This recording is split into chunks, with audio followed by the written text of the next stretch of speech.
They used to say, there's a term that says you have to work hard to make it look easy. Let me say it right. You have to work hard to make it look easy. And so to me, that's how marriage is. It's a lot of work. But the thing that they corrected me on that I will always remember and I use to this day is marriage requires effort versus work. Because work makes it sound like it's a drudgery, even though it's nothing wrong with work, but it requires effort. And so marriage is like anything else. Whatever you put in, that's right. What you do. If you put in good effort, you get that back. Well, here we are again with another wonderful episode of the Beyond I Do podcast. We had a chance to interview a wonderful couple that I think that we have gained some new family. Well, we already gained new family with her, but I think he has definitely signed on to be new family for us. It was us and another font. Yeah, definitely. Definitely us and another font. Yeah. Their story, the dynamics. The dynamics, yes. Relationship, their personalities, I think is us and another font. Yep. We had the pleasure to interview Tyrone and Verlyn Talton, such a wonderful couple that have been together 19 years. And they just shared with us their beautiful story and shared some great words of wisdom and adopted us. We had a good conversation. There were some wonderful pearls of wisdom to come out of it, but more importantly, there were some laughs, and we enjoyed our talk and hope that you do as well. Yep. All right, here we go. If you could tell us who you are, how long you've been together, and how your love story started. I'll introduce myself. I'm Verlyn Talton. I'm Tyrone Talton. We've been together for 19 years, and we've been married for 18 years, and we met at work. Okay. I didn't know if you always tell me if I want an opinion that you'll give me one, and that's why our marriage is so wonderful. Happy wife, happy life. All the time. Yeah. I'm a retired school teacher. I worked for Prince George County Board of Education for 29 years, and I taught at the community college for 19 years. My background's industrial arts, and my first few years I taught what was called welding occupation, and then I moved into foundations of technology, and then I did a little science for about a year or so, and then I ended up going out with intro to electrical, pre-electrical engineering class. And I sort of floated around, as you can see. And in doing all that, I met the love of my life at Suitland High School, where I was basically for 29 years. And it's just been so happy ever since. All right. Look at her face. See where this is going. So Ms. Verlyn, what's your take on that? Okay, first of all, the whole Miss Verlyn thing, you're making me sound and feel real old. Now, we're in the South. Oh my God. That is ingrained in us. I'll try, but that's ingrained in us to put a handle on it. Okay. Well, it is. I was working at Suitland High School, and that's how we met. We were both working, and he tells a different kind of story, but since he doesn't want to say that, he claims he saw me walking up the steps. But hey, I'm not going to tell his story if he don't want to tell it. Well, I didn't know how detailed, honey, you wanted me to get, because I didn't want them to think that I was no kind of a stalker or anything like that.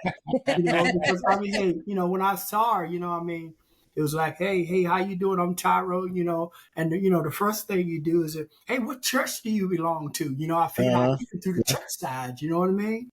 There you go. She told me, what church, that she was attending and going, and I guess a few days later, she brought me over a flyer, with her church and everything. I'm like, wow, this is all right. And before you know it, it was like hallelujah. She, she kind of, I can say she brushed me off, but she didn't give me what I wanted. I'm like, hey, I think I'm all that, and you know, and eventually, we started talking, and one thing led to another, and before you know it, like I told her, I said, hey, I don't have time to play no games. Hey man, when I saw this queen, I'm like, hey, I don't have time for no games. I'm serious about, what I want to do. Mm-hmm. I guess we had been dating for about a year or so, and some kind of way, me, her, and her mother, we were in the car and we were talking about marriage, and her mother said, "Well, maybe you should wait for a year," And she said, "Go ahead." I said, "No, no, no, no." I said, "We don't have to wait anymore. I don't know what mom was up to, but I know what I was up to." And within a few weeks or months, we were married. And hey, I tell you what, and I said to her all the time, meeting Verl, my life is 100%. And when I say 100%, we both give that. And sometimes I think she gives a little more, but hey, that's the love story that I have. I have a lady whom I fell in love with, and I thought I was all that one time. You know how it is, brother. Mm-hmm. Yeah, yeah. So here we are 19 years later, and most people that were in the school knowing me, they said, well, the marriage will probably last for about a year, and hey, here we are 19 years later, and Tyrone I'm a very happy man, and it's not always hunky-dory, but guess what, with the good that I have, it outweighs all of that. And how people say it's 80-20 now, maybe 95-5, so I'm grateful. Hallelujah. That's great. That's great. That's beautiful. That's beautiful. So, Verlyn, Mm-hmm. what about your joy there, sister? What about what? What about your joy? Oh yeah, the one thing. Let me tell you, this is a couple that I read a book, and I used to always say how yeah, I'm happy and all of that, but marriage is a lot of work. I used to say that. They used to say there's a term that says you have to work hard to make it look easy. Let me say it right. You have to work hard to make it look easy. And so to me, that's how marriage is. It's a lot of work. But the thing that they corrected me on that I will always remember and I use to this day is marriage requires effort versus work, because work makes it sound like it's a drudgery, even though it's nothing wrong with work, but it requires effort. And so marriage is like anything else. Whatever you put in, that's right. If you put in good effort, you get that back. It's, the whole sowing and reaping. And so for me, oh goodness, I just saw that picture. So for me, marriage has shown me that when you put in the effort, that you will get it back. So yes, we're happy and all of that, but it takes effort. Mm-hmm. It was not something that happened overnight. It was a process. Everything else, it's a process. And so we had to grow to this point. You know what I'm saying? Right. I don't want to get on here and people say, oh yeah, boy, let's do it. We're going to be, no, you got to put in that effort, you have to stay consistent and you can't quit. Right. Exactly. So that's one of the things that we say, that we have the relationship and then it's me and then it's him, and sometimes we have to make decisions that are best for our marriage.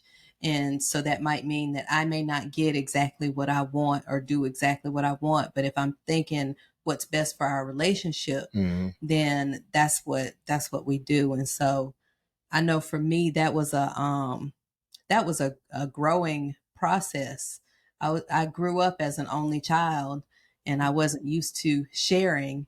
I wasn't used to having to take into consideration someone else's, how an outcome would affect someone else. So that was a challenge for me that I had to learn. So what types of things coming into marriage, did you have to learn, or were there things that you felt like, okay, that's not something I expected. I've got to think through how to get through this. What are some of those difficult things that you've had to work through?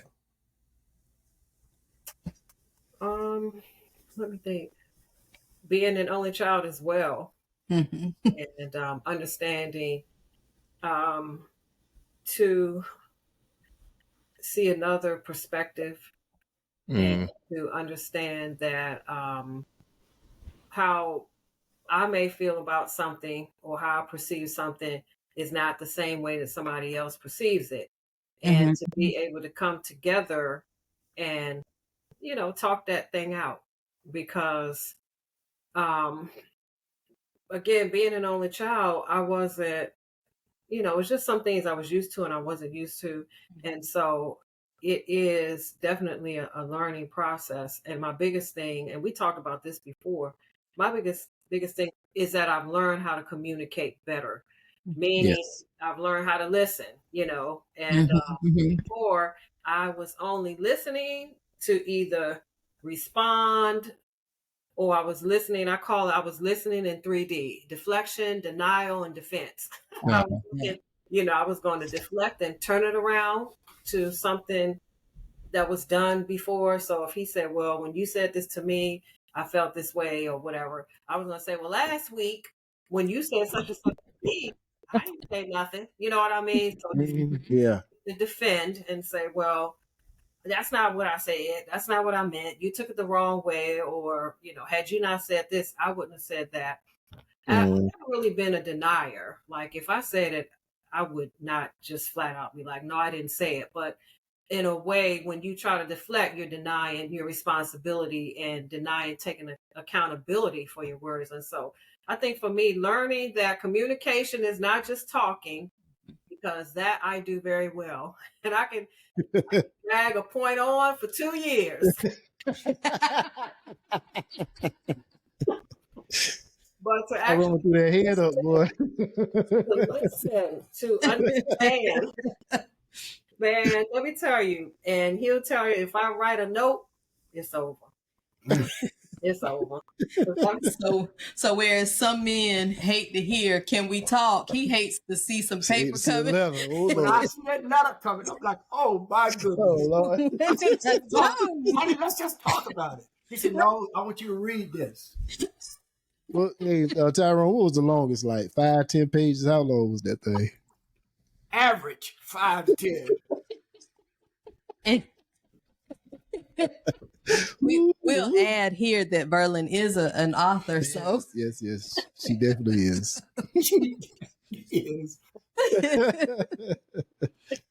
So Tyrone, what did you learn? What types of things have you had to course correct to make sure that the two of you are here with us 19 years later, smiling? Yes. Well, like she talking about, that rough road that we started out on, I had to learn, to put Verlyn first. Coming out of another marriage, you'll drag stuff into a marriage. Yes. And I did that. I brought a lot of baggage with me that I'm grateful now that I don't have to worry about that anymore, because she is first now. Yes. Nobody comes before her. Children, my mom and dad are gone, but nobody, comes before her now. I've made that point clear.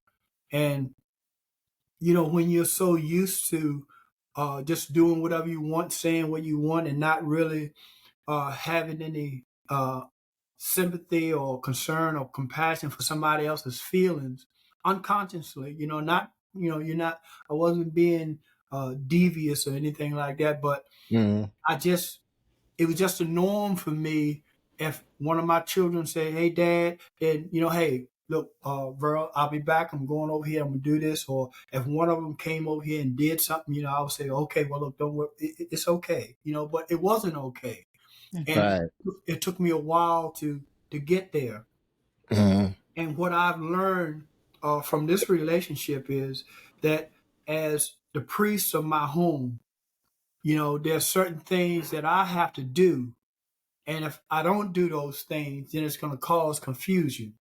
And I'm not going to have a happy home because my wife is not happy because I'm not doing the things that I should be doing.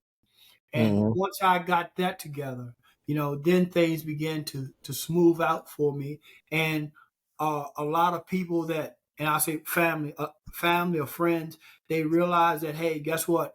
He's with Verlyn, and that's his family, because for a while, I don't even think that Verla felt though she was my wife because she had made comments, I don't feel like I'm your wife, and that hit home too, so I'm like, wow, hey, I'm married to you and you don't feel like you're my wife. Well, naturally, I'm not treating you like you're my wife. I'm treating you like it's somebody I just met and you some kind of associates and all of that. But once I begin to root in and, become stronger, because it was a challenge for me to tell my children no, or no, to make the point that Verl was my wife. It was like the children are first. Hey, look, I'm gonna take care of my children. I mean, I met you and you're nice, but these are my children. So that was and it's a growing experience. Right. It's nothing that I saw, coming. It was just like all of a sudden I'm in this situation and there was no prepping for it. I didn't go to any kind of a counselor and say, hey, look, you've been in this situation then, this is your wife and these are the things that you need to be doing. And it wasn't like I had older brothers or older sisters or mom or dad that would set me down and say, son, look, this is what you need to be doing. So, so I was learning as I was going, and it very, very complicated for a while, but hey, after a decade or so, hey, we're still here. Hallelujah.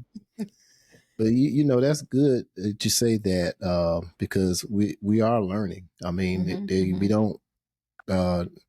I had a good example of a father, and the way he treated my mother, but my dad passed away when I was 21.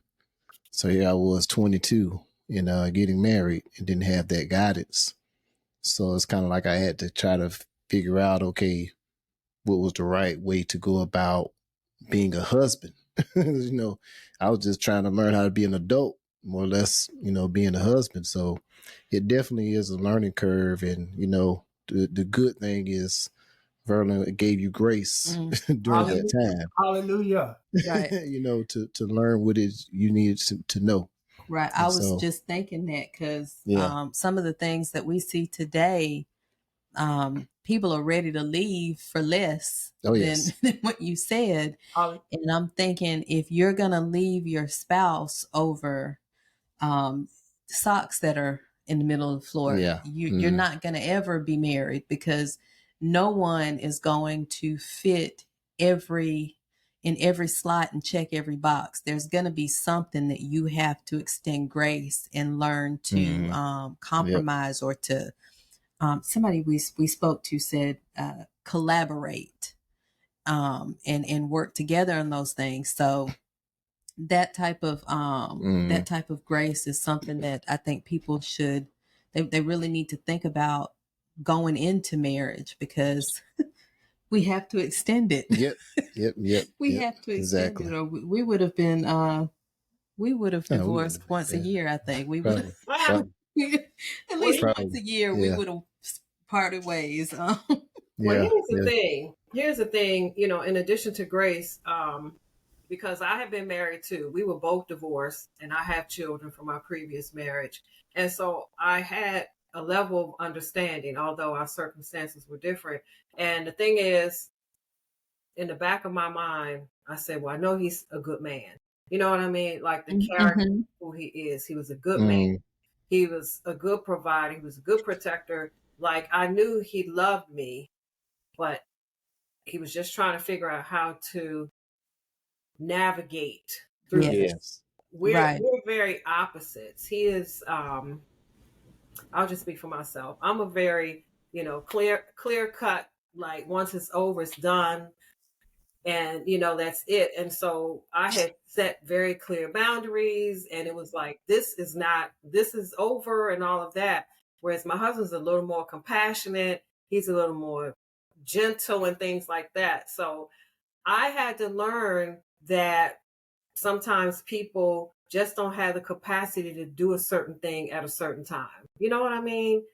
Absolutely. You just, but then after a while you kind of say, okay, let's pick it up a little bit. You know what I mean? Absolutely. But you have to, again, extend that grace and give people that chance, because I couldn't expect him to do like me, because I would, no.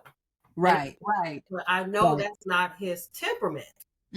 So, that was some growing for me. And I mean, we're still very sometimes opposite. So we try to, merge it and bring some type of balance, I feel like you're talking about us.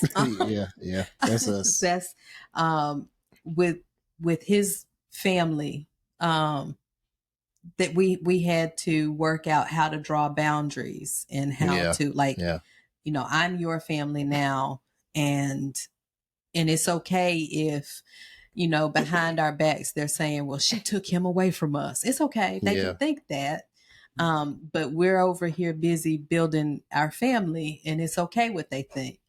And over time, I went through the dropping stuff and going to help them, helping my mom or whoever, and I had to learn, okay, well, it's about us first. It's more important, because the last thing I needed to be was dog tired from helping them and come home and I can't give her anything but just a hug. And look, that was the least you had a home to come back to pretty soon. You was gonna be going and staying over there. you just go ahead and take your stuff, since that's where you want to be. Look, I knew. The only thing I knew, that my bedroom was gone. The other bedroom had been turned into a little studio apartment, so I couldn't sleep in that. So it wasn't gonna be nothing but a couch. So I was like, bro, you got to work this thing out, because I can't sleep on no couch. I done got used to that king size now. Shoot.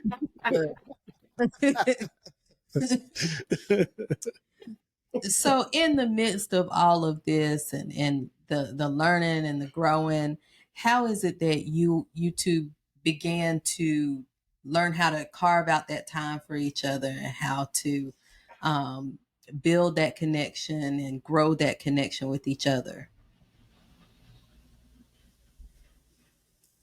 Oh, I guess that nod means you go ahead. We said that pose there, you know what I mean? Well, I guess it's almost like a moment by moment, situation by situation. Depending on the situation, I'm learning to adjust. And my children haven't been so nice to Verlyn, like you were talking about, families and doing things of that nature. So, when things like that occur, most time it's going to be an ongoing situation, and it doesn't happen. It's not something that happens overnight. It's the way it is. Yes. And once you understand the way something is, you have to make the adjustments. So, doing that, I found that I think more than I would respond. One time I was very spontaneous, and now I look at the picture and I'm like, whoa, that's not right. Yes. And because it's not right, and this is my wife, then okay, then I'm not going to do that. And that was very hard for people to accept, because all of a sudden, hey, Tyrone is saying no. Oh yeah. Or he's not doing the things that he used to do. What's going on? She's taking him away. I like that statement when you said that, so I use it. Yeah. And that's what it is. It's a takeaway. And a statement that Verl always makes is, people do what they want to do, and then they want you to do what they want you to do. Yep. Yes. So now they're doing everything they want to do. Now, hey, look, I need you to do this too. No, well, it doesn't work like that. Yeah. Everyone can make a choice on what they want to do. And I think that was the greatest thing for me of making a choice of what I wanted to do instead of being a person pleaser all the time, because that was me. I always wanted to make everybody happy. I didn't want any conflict, No, I want to be just a nice guy, Oh, Tyrone, he's so nice, but you're not being so nice because guess what? You're using me to a degree because of the passion that I have. Yeah. Oh yeah. Oh, wow. Yeah. That's look. I think we long lost brothers or something. I don't know what. I told you all from day one, discernment. You did. You said it. You were right. We are lying. We are like, yeah, man. I tell you, that's man. And I think that was what was so hard for him is because that's just him. He's a good person, and so telling people no felt like he was being a bad person. And I told her, say, I'm the youngest of 10 children. There's 10 of us. Yeah. Oh wow. So I'm the baby. I'm okay.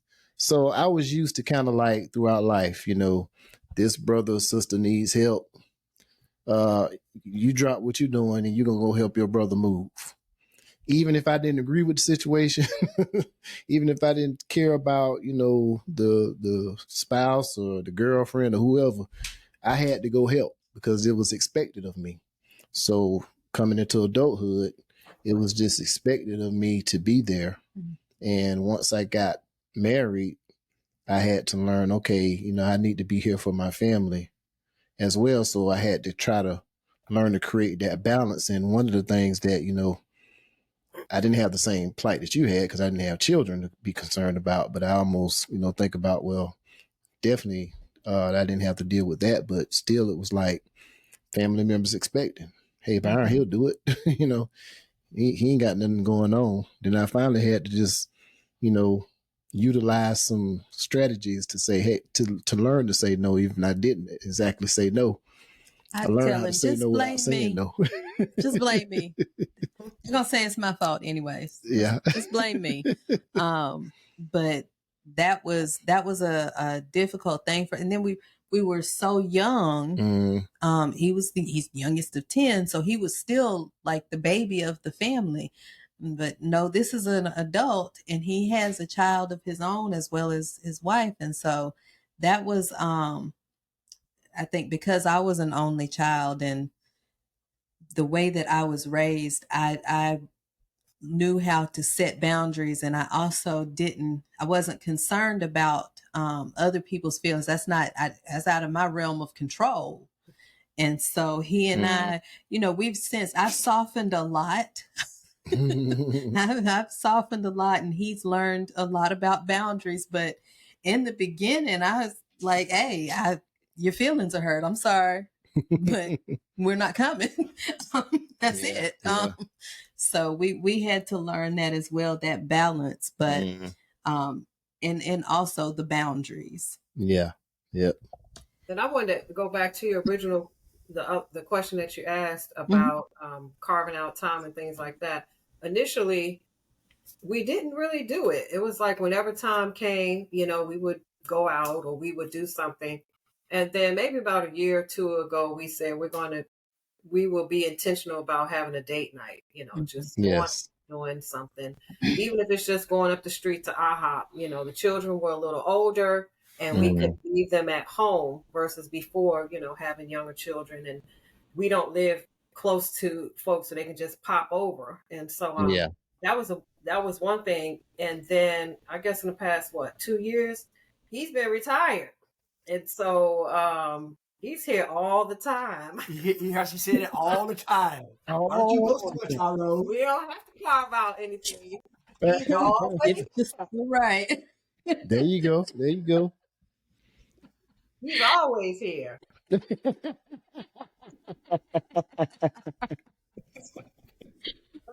Tomorrow we actually have a date night. I'm going to the hairdresser because even though he's always here, sometimes you have to get out of here, you know, and go to a different yes. atmosphere and just have a change of scenery. So, you know, tomorrow I'm going to go get all dolled up, you know, and then we're going out tomorrow night. We're going to leave out of the house. We won't be here. We're going to be there. There you go. All right. And look, I've seen pictures of you all dolled up when y'all have gone out. So I'm looking forward to seeing pictures. Wait till tomorrow. That's beautiful. That's beautiful. And of course, going away just on a couple of quick vacations. Oh my gosh. It's huge when you are doing the mundane thing and, you know, folks retire and you always in the house and we're always, you know, doing these things in the garden. All, you know what I mean? You need to break the monotony and go out somewhere different. Even though he prefers to be here, like he will be in the garden. He would just stay all day long, cut the grass all day long. I need to be by some water, you know, be somewhere different so I won't wash clothes and do stuff around the house. You know? And what I did one day, I just grab a gallon of water and I say, "Okay, honey, there you are, your bottled water." You gotta be creative. Hey, get on one of them kiddie pools. Thank you, Ryan. You know what? Right. Let me stop. I want to be a part of this. I'm sorry. I want to be a part of this. Break up our happy home. He gonna be sleeping in that kiddie pool. And you mentioned your garden. I'm so in awe of it because I kill everything. Oh yeah, we kill everything. I've killed succulents. I kill everything. We kill you know what? If we could trade, right? If we live close, you can teach me your technical skills, like all the boxes y'all got and the breakaways and fade-ins, and I'll teach you gardening. I'm so in awe of it. I'm so in awe of it. I might be able to get him to eat more vegetables if I could grow them. What you think? Probably. Hey, I'm telling you, the difference between a tomato from Food Line and one out your garden, that's the truth. I know. I believe it.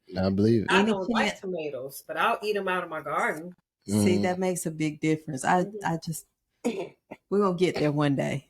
We're going to get there one day. That's getting technical skills. One day y'all will see all kind of fancy stuff. I might be asking y'all I might say, can I just pay you to do it? Are y'all for hire? See, unlike the gardening with the technical stuff, you just try things. You can always undo it.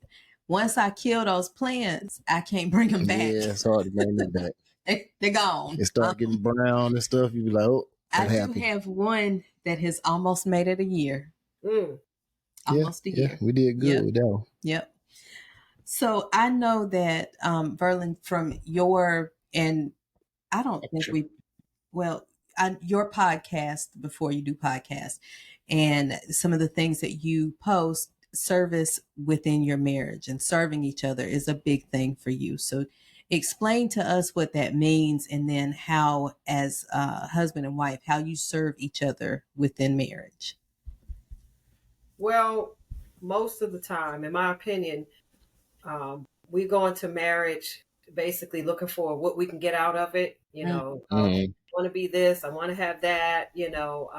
And I mean, I get it. You know, to me, marriage is about problem solving. You know, you solve each other's problems, meet needs or whatever. But I think that we forget that part about serving, doing that thing or those things for your spouse that just enhance your life, or doing those things that you need to do to help out. I'm not even necessarily saying, okay, I'm going to fix a plate and bring it to you, that type of service. Although I will do that. I'm not against that. I will do that. He was coming home from work before he retired 2 years ago. I would come in and I would fix his plate and I bring it to him, you know, because I was home or whatever. And so I'm not saying that necessarily, because he'll fix food or a cup of coffee. So we serve each other. And I think that's the thing. We lose that serving each other because we say, well, this is a role and this is a role. Yes. Right. But when something needs to be done, that's when you just do it. And for me, that means service. It's not just about the giddy feelings and I just want to be in love. There's a movie, well, it's not an old movie. It's called The Old Settler. Have y'all ever seen that? The Old Settler. I hadn't seen that one. Oh my gosh, you gotta see it. It's Felicia Rashad and her real sister Debbie Allen, and they play sisters. And then it's Bumper Johnson. He's a younger guy. So I won't tell you the whole thing, but anyway, the younger guy falls in love with the older woman, Felicia Rashad. And she was like, well, because of the age gap, what do you want with me? He was like, I want the way you make me feel, the way you made me feel yesterday when they were at breakfast, the way you make me feel in your letters. Like everything he was saying was focused on how you make me feel. He wanted to do anything for her. It was just make me feel good, make me feel good. Right. That's a lot of times the mentality, make me happy, make me feel satisfied, make me feel fulfilled. But it's not just about those giddy, make me feel love things. It's about getting down dirty and serving and doing those things that help move the marriage forward, And so again, I mean, I love serving. And matter of fact, I tell my husband all the time, I said, y'all ever see the Jeffersons? Yes. In Florence, I'm like, I'm about that servant. I want a real servant. I'm about to give me a Florence, right? Or Jeffrey off Fresh Prince, right? Yes. The whole thing about being served, But I also don't mind serving, but that's not life. I need me a butler and a maid. But in the meantime, it's about doing what you have to do. Right. Right. This is not for me. This is not for me. Whatever needs to be done, that's how you serve in marriage and make it work. It's not all the pretty stuff and all the get dolled up stuff. It's about doing the thing that needs to be done that moves the marriage forward. And that's my opinion, Right. All right. That's good stuff right there. What's your take on that, Brother Tyrone? Well, I tell you what, I like the service. I got to tell you. Hey, I'm gonna keep it real with you. Nice fresh linen every week, and I am Florence. Clothes wise. Hey, we talk about service, but look, I don't want to come on this podcast and things go the other way. Let's keep it the way it is. That's right. Hey. But on the serious tip, I'm very grateful for my wife because she does take good care of me, and I tell her all the time. I really appreciate that. What I'm trying to do as well for her, and I'm just starting to do things of that nature, and I hope she doesn't mind. But one time I would give her maybe like $20 or $30. Hey, baby, buy yourself something, And then I moved up to, $100 so, and I'm like, hey, man, I'm on top. She said, no, I need thousands of dollars. What happened to the 20 and the 100? That was 18 years ago. Florence was getting paid. Florence was getting paid. She reminds me, of a service, So the service that I can give her, like she's going out to Debbie up or Davy up or whatever she's dolled up. She's gonna go get dolled up, And hey, I'm like, hey, go do it, Matter of fact, I encourage sometimes, why don't you just do a whole full massage, And she's like, well, okay, and such. And every now and then she'll do something really special like that, So the things that I do around the house are not so great. I'm into industrial art, so I keep the I do all the building. Like outside now, we got a 20 by 40 high-rise tunnel, for a garden, so we can have fresh vegetables year round. But I'm an outdoor person, so I like being outside. So even though I'm home now, it's been 80 and 90 degrees. I've been in the basement. I haven't been outside doing nothing. Yeah. It's just too hot. But I'm an outdoor person, and I don't know. I guess I serve her sometimes just by being out of the house. You heard what she said. She's always home. Man, I love that. He cook. Oh, yeah. He fixes breakfast. He'll bring coffee. He'll set the table. He does things. But those are just normal things. Right. Service, Right. Like I said, we normal. they're normal, but that matters because you got to think somebody ain't getting none of that. Some people True. Right. have to do all that stuff by themselves, so Or it definitely matters. are willing to walk away. Oh yeah, over walk those away types because of they're things. not getting it or whatever. Right. Yeah. Right. That's beautiful. So I'm just gonna put this out there. Not gonna put it out there, but I saw a recent activity. I saw a young lady, Sister Verlyn, on the back of a motorcycle, and I thought that was very exciting. Showing the video. I know that went down.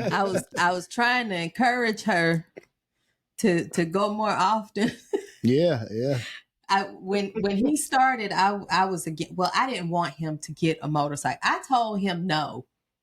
I told him explicitly, no, you cannot get it, and he got it. So for a long time, I wouldn't even talk about him, the motorcycle, or any of that because I told you not to get it. And then I finally started riding with him, and now I ask, ready to go for a ride. Yep. So I get excited to go ride, and we just we have music playing, and we get to zone out, and it's just the two of us. Our soon to be 24-year-old keeps saying, we need a sidecar. No, ma'am, we don't. We can't get in sidecar. So we were trying to encourage her, go riding a little bit more often. This is something I thought about when you serving. The thing that I keep in mind is you don't mind serving, but you don't want to make a person just become overly needy. You know what I mean? Like, yes.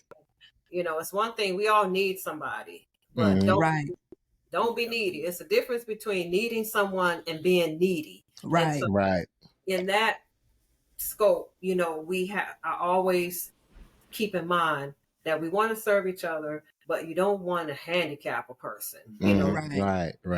They feel like you know, I can't do anything. I just, you know what I mean? Right. You want to not make a person become needy, and at the same time fulfill a need. You know, just have balance. So, yeah, I think that's important too. I think too that when you know the person you're with and they're good at their core, I don't see that being as much of an issue because the other person would have to be a bit it's almost a manipulative type thing. Yeah. That would have to kick in. And I think once you have somebody that's good at their core, I know for both of us, there have been times where I'm trying to do something needs to be done. I'm trying to get to it to do it. He's trying to get to it to do it. And then we're going back and forth. Yeah. Over, well, I was going to get to it. You just didn't give me time.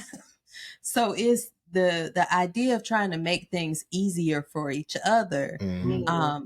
We get so involved in that sometimes it's like we have to stop and say, okay, this is counterproductive now. Yeah. We're arguing about who's going to do it.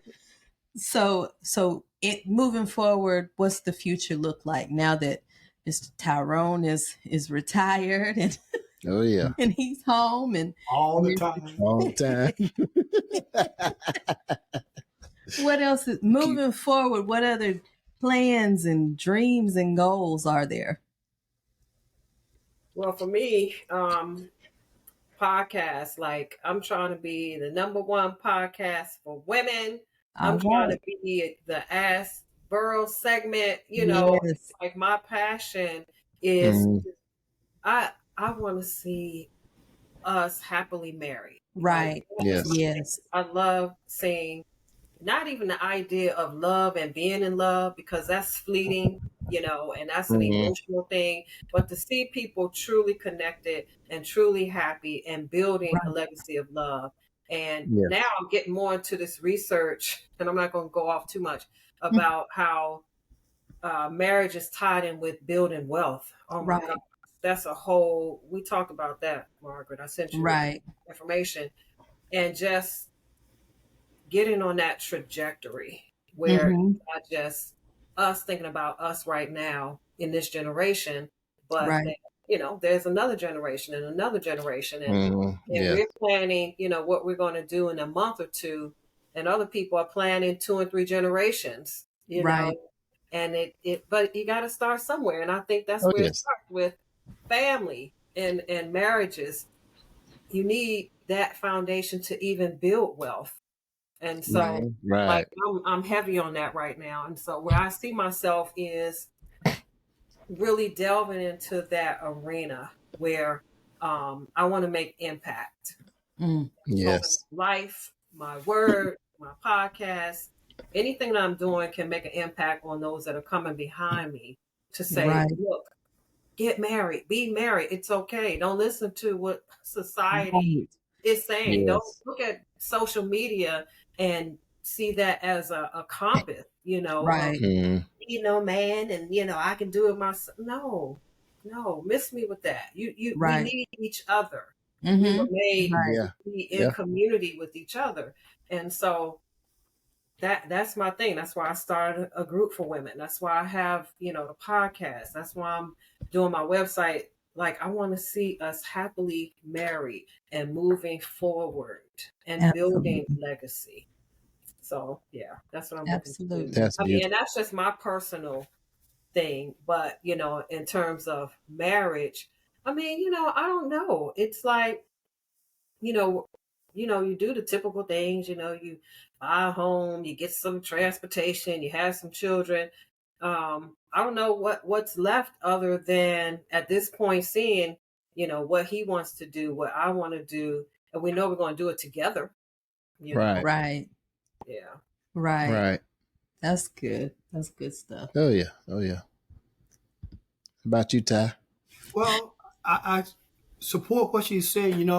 We're at the point in life now where we're giving back. Mm-hmm. So I'm hoping that her podcast will take off and she'll be able to help people because she's always talking about I want to live. I don't want to just exist. And it's living when you can help somebody. Mm-hmm. That's to me, that's a servant. You talking about serving. You know, I'm grateful of where the marriage is, and that doesn't mean that we don't have differences or whatever. But moving forward, we've sort of crossed over the mountaintop, and now we're about to go back down into the valley and reap some of the things that we've learned coming up the mountain. Yes. So I like that. uh, my thing moving towards the future is being, self-sustained, having where I don't have to go to the supermarket to buy any fruits and vegetables or food, but everything I need, I'm growing. Like I have about 40 or 50 fruit trees, and Wow. I have a nice garden, and and those are the things that I enjoy. But at the same time, in doing all of that, every plant that I have out there other than the fruit trees came from Verlyn sitting down in here and taking one seed at a time and putting it in the thing.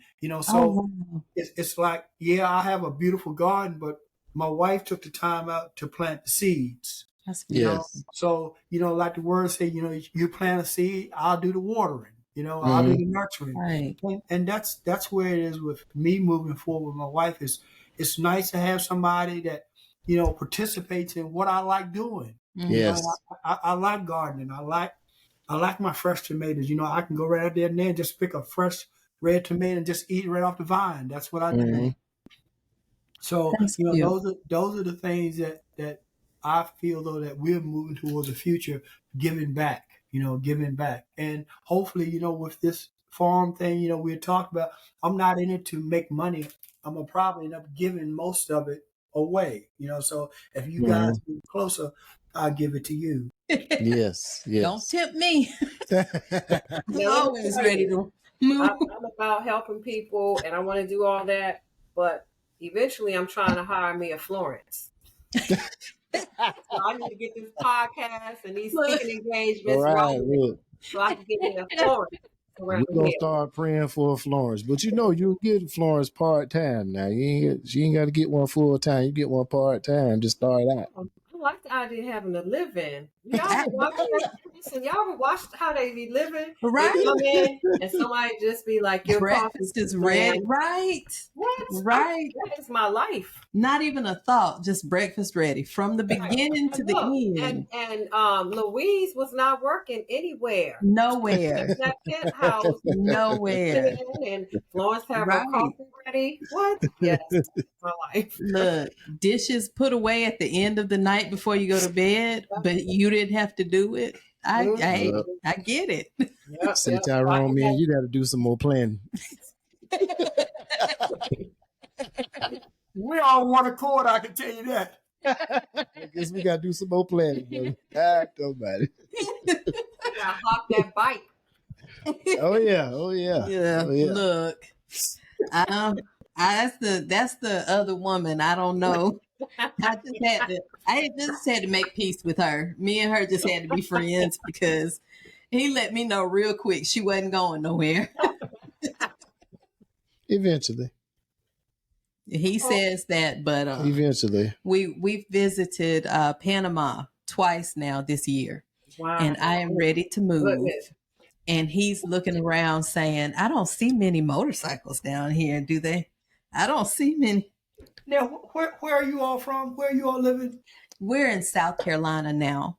Okay. We are originally from Georgia, and we're right across the river in South Carolina. Yeah. Okay. Mm-hmm. Yeah, we're in the Augusta area where the Masters golf tournament, where they have that at. Yeah. James Brown hometown. Well, James Brown hometown. That's right. Edgefield, right. But, they say Augusta is hometown, but he was born in Edgefield, but, Well, he grew up in Augusta. Yeah, he grew up in Augusta. Well, we would like to thank you two for your time. I mean, it's just been a delight to talk to the two of you, to hear your wonderful story, to hear those nuggets of wisdom. And as we continue to hear Verlyn's words of wisdom all the time, because she just does a phenomenal job on her podcast. My brother Tyrone, it's nice to finally meet you. And awesome. We hope soon to get up there and to see that garden and maybe do some riding together. Yeah, hook up the trailer, right? Bring the bike up. Though. We're together. Taking her with us, huh? Well, you know what? Take her. Talking about the future, it would be nice, to have a place to vacation. I mean, you all, I know Verlyn, you all are going to be conversing a lot. Mm-hmm. And, you never know.